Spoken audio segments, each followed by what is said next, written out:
What's up, world? It's your boy Doughboy Don. This time I'm back with the review for NXT UK Takeover Cardiff. Man, I can honestly say, without a doubt, I was incredibly surprised and impressed with NXT UK. If y'all don't know, I said it before. I don't really follow NXT UK like that.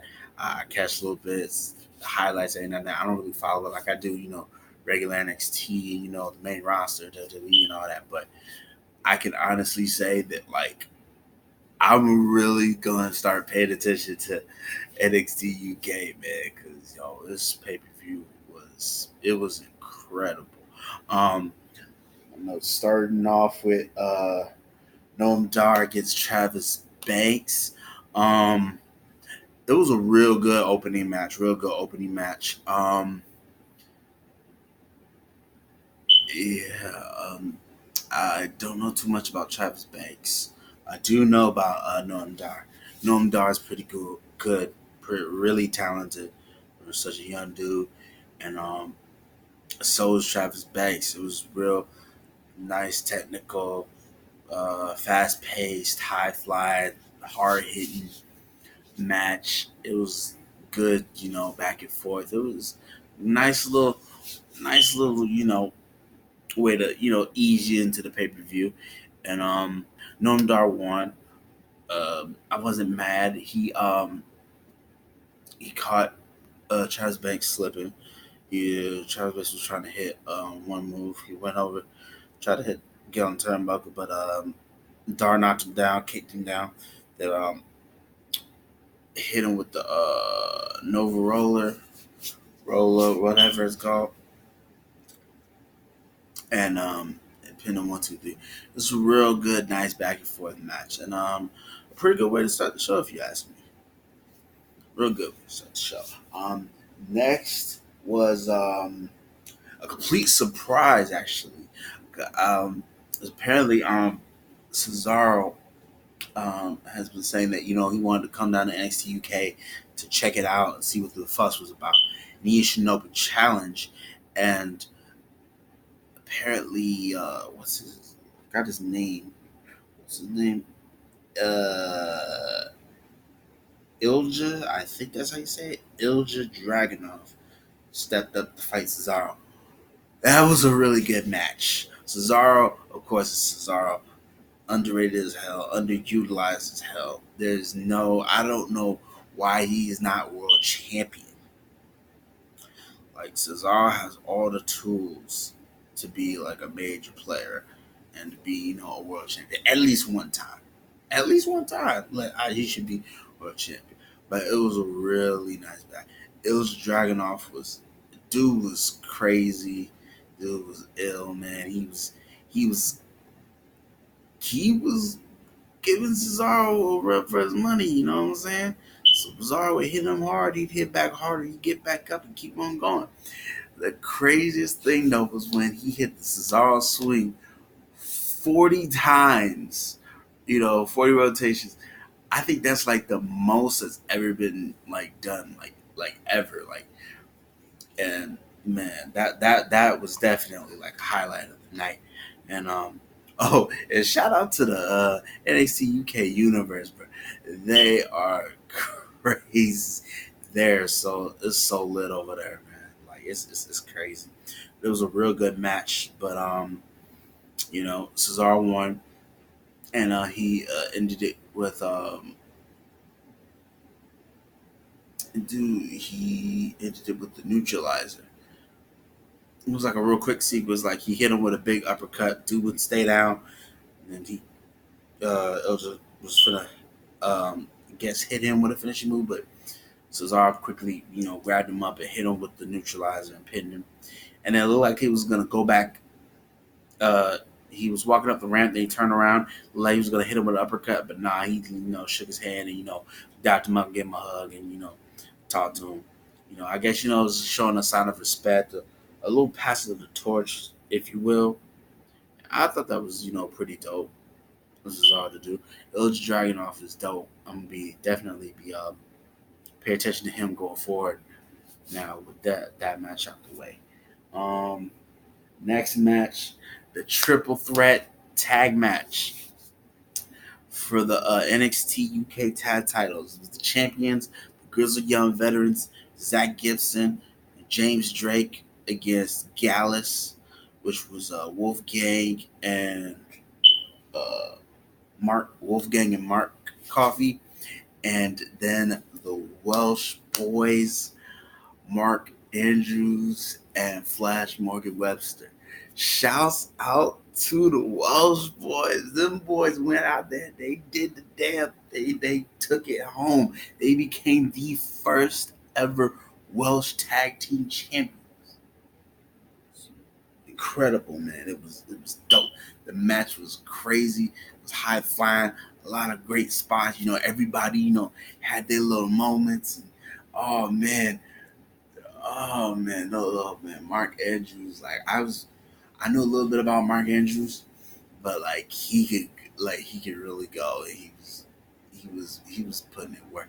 Yo, he be hitting them shooting star presses so clean. Like Evan Bourne Evan Bourne had like one of the cleanest shooting star presses I haven't seen, but his be like so crisp and prim and proper. It's just delicious. You know what I'm saying? You could describe it like that. But the Grizzly Young Veterans, them dudes is crazy. Them dudes is crazy and crazy. And Gallus, I could definitely see Gallus being a force to be reckoned with. It's only a matter of time before they get their shine as tag team champions, man. Oh, and with me, kind of now paying attention a little bit more to NCUK, yo, man, they got factions, and I wouldn't be surprised, what I'm saying, see Gallus, come on over here to the US of A, and go up against, Undisputed Era or the OC, something, what I'm saying, bring some of them over from the UK, have them tackle with a couple of factions over here, and it's gonna lead to something, hopefully, something real big going down in the future, hopefully. But Gallus is definitely a force to be reckoned with. Uh, they didn't win. They didn't win. Grizzled Young Veterans. They lost their titles to the Welsh Boys, but they're still on. They're still a force to be reckoned with. I mean, they held the titles. They were the inaugural champions, so they're still a force to be reckoned with. And Gallus, of course, is still Gallus. So not much to say about that. But next match was Joe Coffey, I believe it was. Let me see. Get my notes here. I believe it was his brother. Yeah, Joe Coffey against Dave Mastiff. Last man standing match. That was one of the nicest last man standing matches I've seen in a while. It's kind of up there. It's kind of like up there, if not a little bit more higher than Braun Strowman and Bobby Lashley's last man standing match a couple months ago. Because that was a really good last man standing match. This was crazy. Like these dudes were like off rip. Like Joe got Irish whipped into the quarter, and the ring post like popped out of the ring. So they only had like two ropes on all quarters of the ring. Like that, I already knew off rip. With that going down, oh yeah, this is gonna be crazy. These muds was pulling out pool cues and cricket paddles and chains and chairs. Like these muds had a jousting match with chairs that kept bashing into each other. There's a whole bunch of cannonballs and tables, and man, they went out into they went out of the ring. Of course, we all knew it was gonna get. It couldn't be contained within the ring. It went out into the NXT UK universe, and then they went by the announce table, and they went above the announce table, and then they both kind of like fell off the top part of the stage where they were doing the pre-show.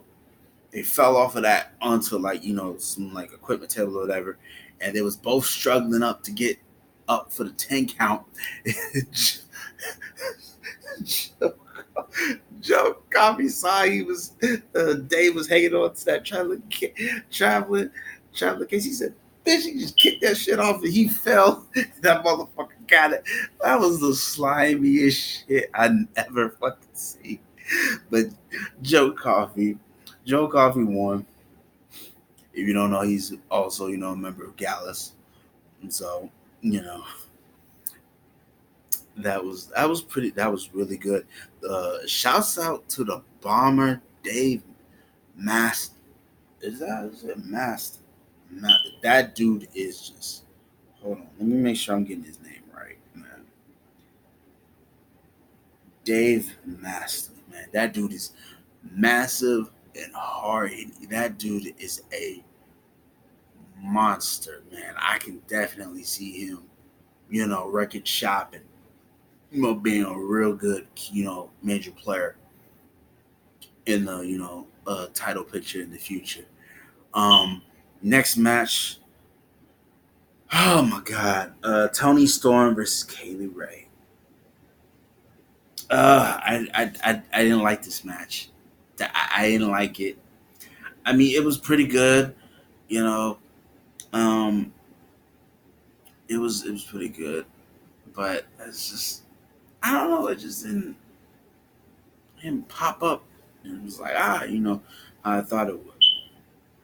And 'cause, I mean, they had some good moments, but I mean, there's this one moment though where Katie Ray went up on the top rope, and then she jumped down onto the floor to hit Tony with something. I don't know if she was going for like a swanton bomb or a swan dive or something, but she landed awkward as hell. I don't know if she was like taking like a going for a splash or a plunge or something. It looked awkward as hell.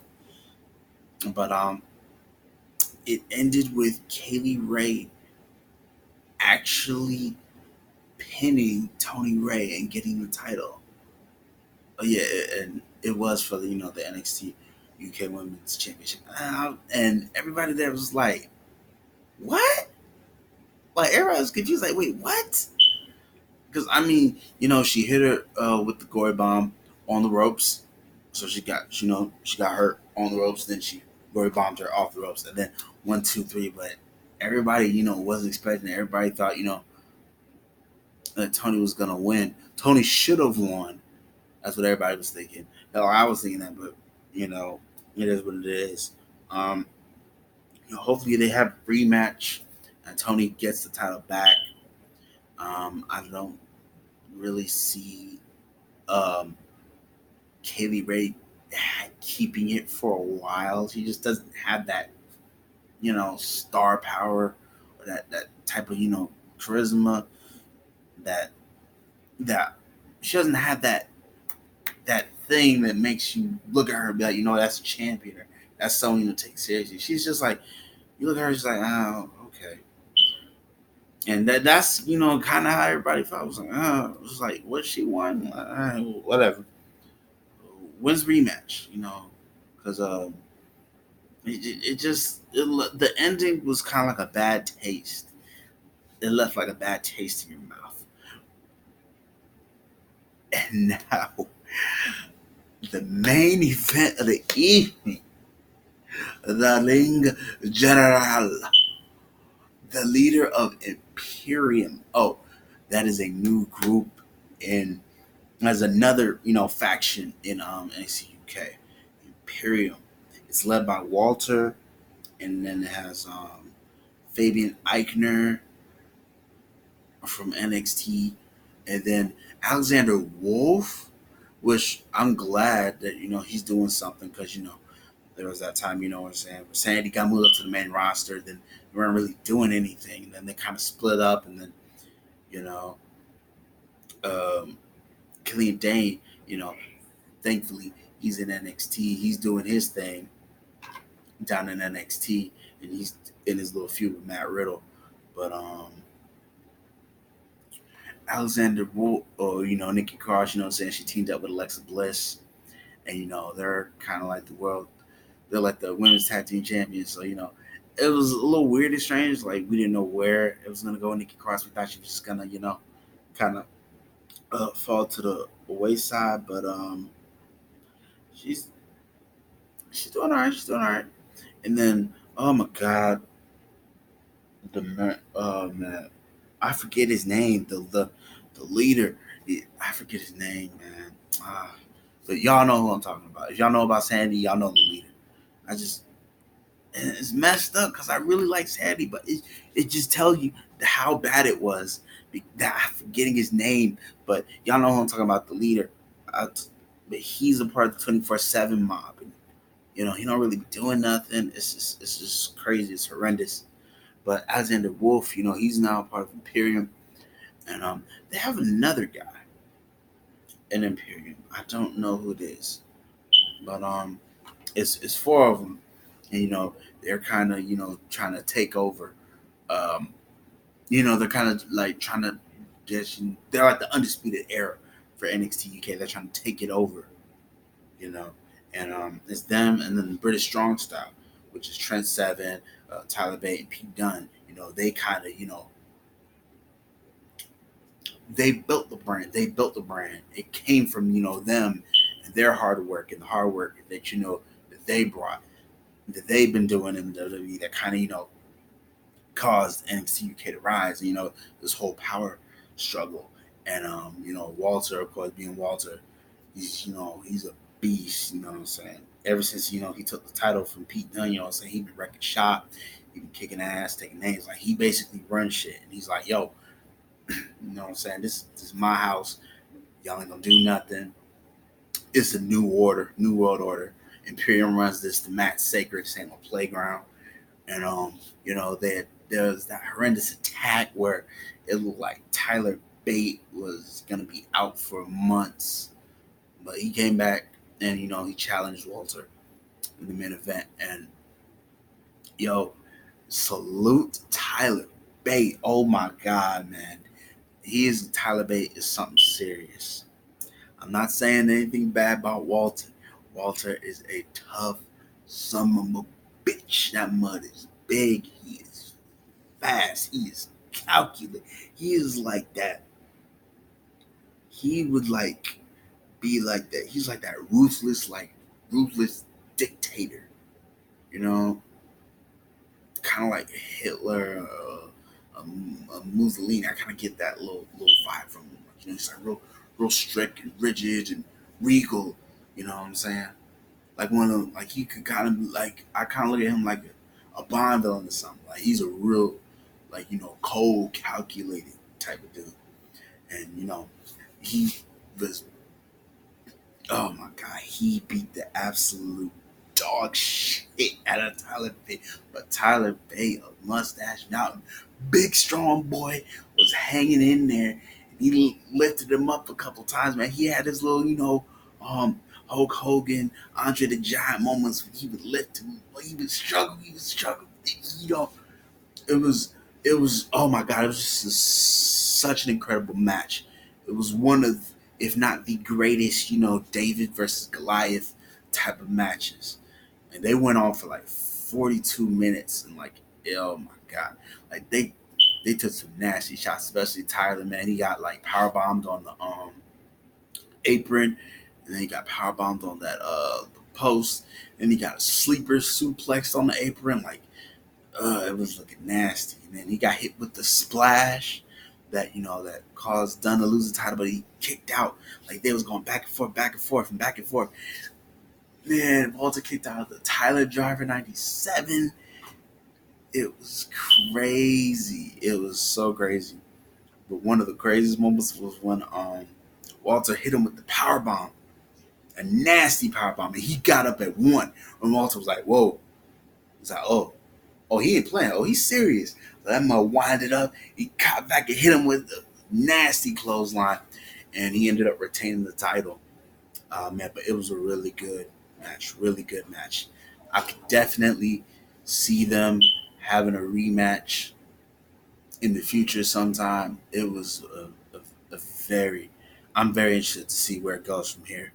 If it's a rematch or somebody else is going to step up and fight Walter, man, we just gonna have to wait and see. But all in all, man, this was a really, really good pay per view. It honestly, you know what I'm saying, it made me respect NXT UK more.